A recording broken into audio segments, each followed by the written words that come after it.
धारा 376 आईपीसी बलात्कार। किसी भी महिला से बलात्कार किया जाना, चाहे वह किसी भी उम्र की हो, भारतीय कानून के तहत गंभीर श्रेणी में आता है। इस संगीन अपराध को अंजाम देने वाले दोषी को भारतीय दंड संहिता में कड़ी से कड़ी सजा का प्रावधान है। इस अपराध के लिए भारतीय दंड संहिता में धारा 376 के तहत सजा का प्रावधान है। भारतीय दंड संहिता 1860। भारतीय दंड संहिता 1860 की धारा 376 आईपीसी बलात्कार के लिए सजा। यह एक गैरजमानती और संज्ञेय अपराध की श्रेणी में आता है। अपराध सिद्ध होने की दशा में दोषी को कम से कम 7 साल व अधिकतम 10 साल तक कड़ी सजा और आजीवन कारावास व आर्थिक दंड दिए जाने का प्रावधान है। यह सत्र न्यायालय के द्वारा विचारणीय होता है। भारतीय दंड संहिता 1860 की धारा 376 आईपीसी के अंतर्गत आने वाली धाराएं कौन सी हैं? भारतीय दंड संहिता 1860 की धारा 376 आईपीसी में 4 उपधाराएं हैं। पहली 376 क, दूसरी 376 ख, तीसरी 376 ग, चौथी 376 घ।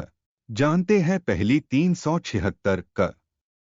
यदि कोई व्यक्ति किसी भी प्रकार के विभाजन के तहत अलग रहने के दौरान अपनी पत्नी के साथ उसकी मर्जी के विरुद्ध संभोग करता है, तो वो भी बलात्कार की श्रेणी में ही आता है, जिसके लिए कानून में 2 वर्ष तक की सजा और आर्थिक दंड का प्रावधान दिया गया है।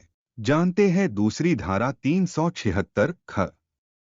यदि किसी सरकारी कर्मचारी द्वारा उसकी हिरासत में किसी भी स्त्री के साथ संभोग किया जाता है, तो इस दुष्कर्म को बलात्कार के अपराध की श्रेणी में गिना जाएगा, जिसके लिए भारतीय दंड संहिता 1860 के अनुसार 5 वर्ष तक की जेल की सजा के साथ आर्थिक दंड का प्रावधान दिया गया है। जानते हैं तीसरी धारा 376 ग। जब कोई अधिकारी, सरकारी कर्मचारी जेल, रिमांड होम, हिरासत के किसी अन्य स्थान, स्त्रियों या बालकों की संस्था का अधीक्षक या प्रबंधक या अस्पताल का कर्मचारी होते हुए ऐसी किसी स्त्री जो कि उसकी हिरासत में है या उसके अधीन है या परिसर में उपस्थित है, उस स्त्री को अपने साथ शारीरिक संबंध बनाने के लिए उत्प्रेरित करने लिए अपनी शक्ति का दुरुपयोग करता है, तो उस व्यक्ति को 5 साल या 10 साल की कारावास की सजा से दंडित किया जाता है और जुर्माने से भी दंडित किया जा सकता है। जानते हैं चौथी धारा 376 घ। जहां किसी स्त्री के साथ एक या एक से अधिक व्यक्तियों द्वारा मिलकर या समूह बनाकर सामूहिक बलात्कार किया जाता है, तो उन सभी व्यक्तियों में से प्रत्येक व्यक्ति के बारे में यह समझा जाएगा कि उसने बलात्कार का अपराध किया है। ऐसे में दोषी अपराधियों को न्यायालय द्वारा दंडित किया जाएगा, जो कि 20 साल की कारावास की सजा या आजीवन कारावास की सजा और जुर्माने के साथ भी दंडित किया जाएगा। लेकिन ऐसा जुर्माना पीड़िता के चिकित्सीय खर्चों को पूरा करने और पुनर्वास के लिए न्यायोचित हो। हमारे चैनल को लाइक करें, शेयर करें और सब्सक्राइब करना न भूलें। Info law.